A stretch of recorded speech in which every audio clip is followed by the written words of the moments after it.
bagian firman Tuhan ini. Matius 5 ayat 8, 1, 2, dan 3.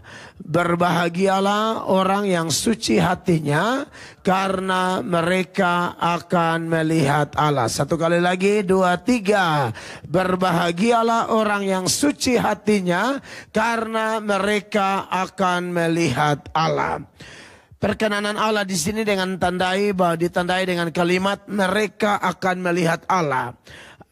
Firman Allah berkata, Tuhan itu akan berkenan menyatakan kemurahannya kepada siapa dia berkenan mau menyatakannya. Dia akan bermurah hati kepada siapa dia mau bermurah hati. Di bagian lain Alkitab berkata, berserulah kepada Tuhan, carilah Tuhan selama ia dapat ditemui.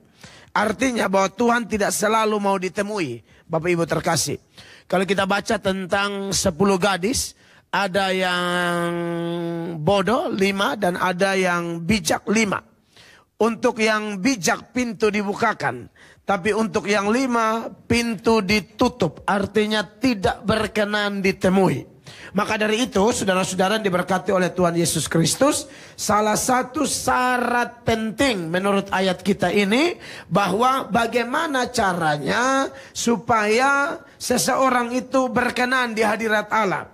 Allah mau ditemui dan orang itu dapat merasakan kehadiran Allah yang ditandai dengan kalimat mereka akan melihat Allah. Jadi melihat Allah di situ dalam konteks kita masih menghela napas kehidupan dan hidup dalam kehidupan kita yang sementara di sini adalah melihat Allah bukan kasat mata kita. Ya, saya kadang-kadang agak ngeri-ngeri sedap dengan hamba-hamba Tuhan yang katanya punya karunia. Ya, karunia penglihatan. Saya tidak tahu di Jakarta ya, tapi kalau kami di NTT itu menjamur sekali. Persekutuan tuh ribuan, mungkin sudah 10 ribuan persekutuan doa. Dari berbagai sinode. Ya. Itu tuh, waduh, pengalaman rohaninya mengerikan sekali. Asal tutup mata, lihat Yesus. Asal tutup mata, waduh, Yesus gendong domba. Saya bilang mungkin lu terlalu banyak lihat kalender. Karena ada kalender yang gambar Yesus kan. Gendong domba. Saya bilang lu nih mungkin terlalu banyak lihat kalender. Atau gereja tertentu tuh biasa cari dana jual kalender. Ya, jadi mungkin terlalu lihat Yesus gendong domba. Akhirnya ke bawah mimpi. Sambil bertanya-tanya, ini domba siapa? Itu lu. Karena kalau lepas suka masuk got. Jadi harus digendong ya. Nah saudara, jadi dikit-dikit penglihatan. Dan penglihatannya itu ngeri-ngeri sedap. Ada satu sambil merokok. Baru selesai doa nih langsung merokok. Lalu tiup asap seperti awan kemuliaan betul-betul. Baru bilang begini, puji Tuhan tadi kami dapat penglihatan. Tuhan kasih tahu, ternyata persekutuan doa kita ini nomor 2 terbaik di dunia. Anda bisa bayangkan yang satu di mana gitu. Pokoknya yang 2 tuh di Kupang. Itu kan saya, aduh ini model begini kok persekutuan doa terbaik. Itu dikit-dikit penglihatan. Sampai kadang-kadang ya, kalau tidak ada penglihatan mereka paksa. Karena hamba Tuhannya mungkin pernah dapat penglihatan. Mereka doa berikut nggak dapat penglihatan. Lalu bilang, lihat dong bu. Ya udah doa lagi. Ibunya doa ya. Lalu karena yang minta didoakan ini lagi sakit, pucat banget. Ibu lihat apa?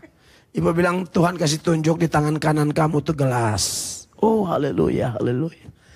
Di tangan kiri kamu tuh jeruk. Itu apa artinya? Kau ini kurang vitamin C. Muka lu pucat banget. Tuhan bilang lu kurang vitamin C. Ya. Nah ini model-model begini ini kan bahaya. Ada yang penglihatan, suruh buka Alkitab. Buka di Matius 29. Matius 28 pasal aja. Kok bisa lihat bagaimana sampai tembus 1 pasal? Aduh kacau. Nah jadi melihat Allah di sini bukan berarti begitu. Tapi melihat Allah itu merasakan kehadiran Allah. Jadi orang yang hidup dalam kesucian hati, dia akan rasa kehadiran Allah. Mungkin dia tidak dapat karunia-karunia spektakuler kayak di mana-mana. Tapi kapan saja, di mana saja, dalam suka, dalam duka, dalam segala pergumulan, dia rasa bahwa dia tidak pernah sendiri. Itu pengertian melihat Allah.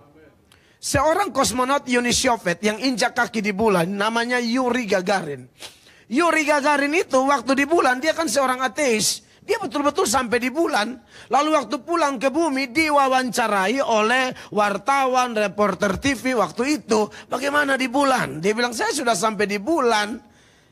Maklum ya seorang ateis. Saya sudah lihat kiri kanan sorga tidak ada.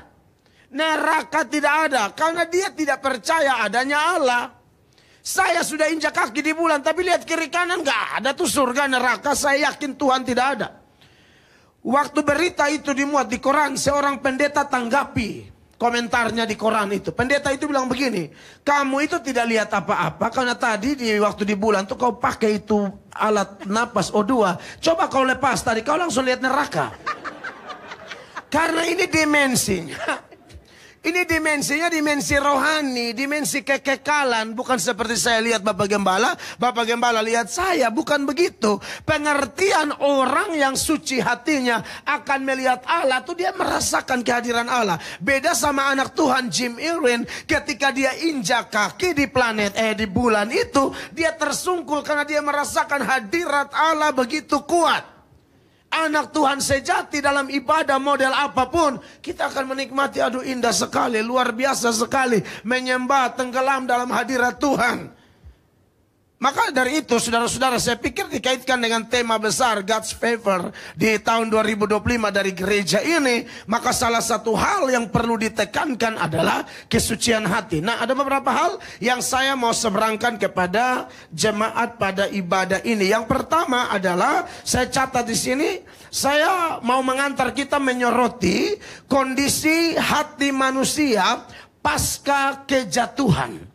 Jadi ada pra kejatuhan, ada pasca kejatuhan. Pra kejatuhan sebelum manusia jatuh dalam dosa, hati manusia itu aman, terkendali, bersih, suci, murni. Tapi setelah jatuh ke dalam dosa akibat tidak mentaati aturan main Tuhan, yang terjadi hati yang tadinya suci, hati yang tadinya bersih, merasakan kehadiran Allah, ya bisa menikmati keindahan dengan Tuhan, berubah menjadi ketakutan. Waktu jatuh dalam dosa, Allah melangkah, yang terjadi mereka sembunyi, saudara-saudara. Dan